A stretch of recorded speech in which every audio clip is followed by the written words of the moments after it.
Okay, this is gonna be hard to explain, but I've noticed that you can cover 3 options with 1 up smash a lot of the time, but I don't think it is ever worth going for, even as like a, it might as well work sometimes, and I'll explain why.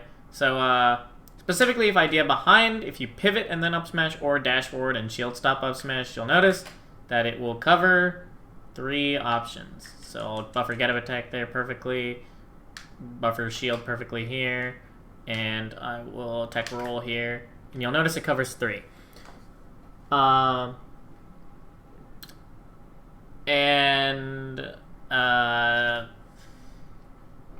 explain why this is a problem, but first I'll bring up the fact that if I DI away and mistech and then get up attack, it does break it here. But obviously you can change what you do based on like what you see, but to an extent that is not true, and I'll explain that. So,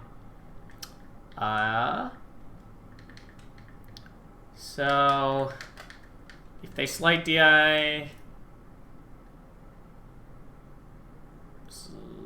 we'll do this. This is, so if you look here, yeah, they end up perfectly behind me. So, the pivot up smash will not cover 3 anymore. I guess I should prove that. No, that should be towards, yeah. Okay, so the pivot up smash will not work at all.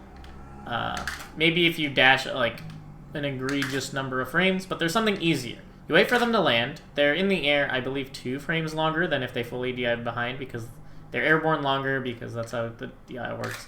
But yeah, if you wait until they land, then you can go like this. And that's pretty good. But it is quite hard. I believe it's a 2-frame window. I won't purely, truly prove it, because creating those safe states is hard, and it takes a long time, and it's gonna take a while to go through. But yeah, there's like a 2-frame window about. But the crazy thing is, God, I could prove this with like replays, but I'm just gonna make this video quick, so you just have to take my word for it. So that was 7-6. If it's 7-5, you can still do a similar thing, but oh god, there.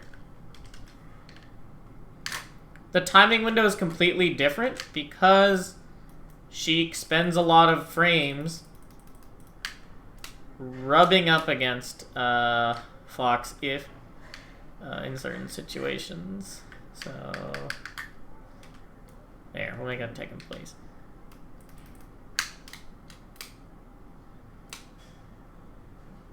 So something that would cover 3 options against the other DI would not cover 3 options on this DI. Because Fox lands, I believe, like around the frame that you are actionable. So there's a pushback effect. So yeah, so you'll notice like I didn't go very far, but if they DI'd differently, 7-6, Jesus.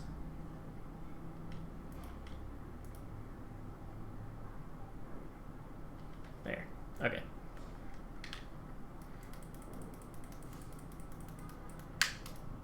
You'll notice I go very far very quickly. I don't know if I proved it or not, but that is what I discovered. So the timing is completely different. It's kind of a crapshoot, like there. So it's just like, well, the timing that works sometimes would not work in other situations. I proved this to myself with replays before, but yeah. So it is kind of a crapshoot, and so for the fully DI behind, you can either pivot up smash, and I like to pivot and then jump because it's just like a double option select, similar to what Marth does when chain grabbing. But or you could dash shield stop up smash, and you can also dash shield stop up smash for these, but for the same ambiguous DI reason, because they land sooner, it doesn't work because the timing is completely different, and you can't react to like which timing you need to do in time. Pivoting might also work, I'm not sure, but yeah, like that. But it's very random. This might work at higher percents, but I don't think it is worth it. I don't think it's worth going for because you can tech chase on reaction a lot easier with the wave dash method after 22%. So yeah, I've tried all different kinds of things. I've tried dash, shield stop, and then you just adjust based on like how far you're dashing. But the ambiguous DI thing is what really messes it up, is because two values that are so close to each other, they produce wildly different numbers of frames you need to dash before shield stopping or before dashing or anything like that. So it's kind of a crapshoot. So I thought, well, why don't I just down throw, dash forward, pivot, jump, up smash like that, like this, and every single time, and then without even really looking, and then it'll be fine. And the reason is, like I mentioned before, if they fully DI in and miss tech, certain pivots will cover that. But if they fully DI out and then miss tech, that same pivot will not cover that if they get up a tech or something like that. But and so you can't really just know, like, eyes closed and then just do it. It's very finicky. And so you could just adjust for that. Oh yeah, and by this I mean, like, you pivot to just in case you get lucky and cover 3, but if they fully die away, you cover 2. But even then, you don't cover 2 because of this finickiness, is what I'm trying to say. And I've tried a lot of things. I've also tried down throw into dash back, dash forward, up smash, and that suffers from the same issue with the slight DI, because, let me show you. So this ends up behind, right? You'll notice that for behind, 1, 2, 3, it takes a long time for Sheik to clear the body. Whereas if they did one value to the right, I would just immediately be in front of them. I've tried dash back into dash forward, and that is very finicky too. Also, if they fully DI behind, there's only one combination that covers 3 options in that case, and that is, I believe, I have a spreadsheet, but it's somewhere. But I think it's 2 frames to the left and then dash 3 frames to the right, and that's the only way you can cover 3 options. And so it's very finicky. It's a frame perfect thing and relies on random, like, very arbitrary numbers.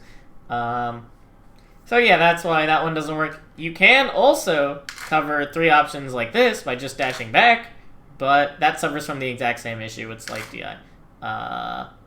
So yeah, there might be something to it, like, oh, if I see any sort of slight DI or behind DI, I could just try this. But usually you end up missing if they do if they do a specific slight DI, and so I don't think it's just worth it. It's very finicky and annoying. But maybe with enough practice, you could always guarantee that you cover 2. Like, if they DI away, you could just, like, for instance, even if your reactions are terrible, and, like, let's say they do this, and they tech in place, like, you could still cover at least 2 options, even if you dash back here, if that makes sense. You just have to do it fast. Although you get no charge, which is a little bit of a drawback. So it has some merit, but it's so obnoxious that I think it's just not really worth pursuing.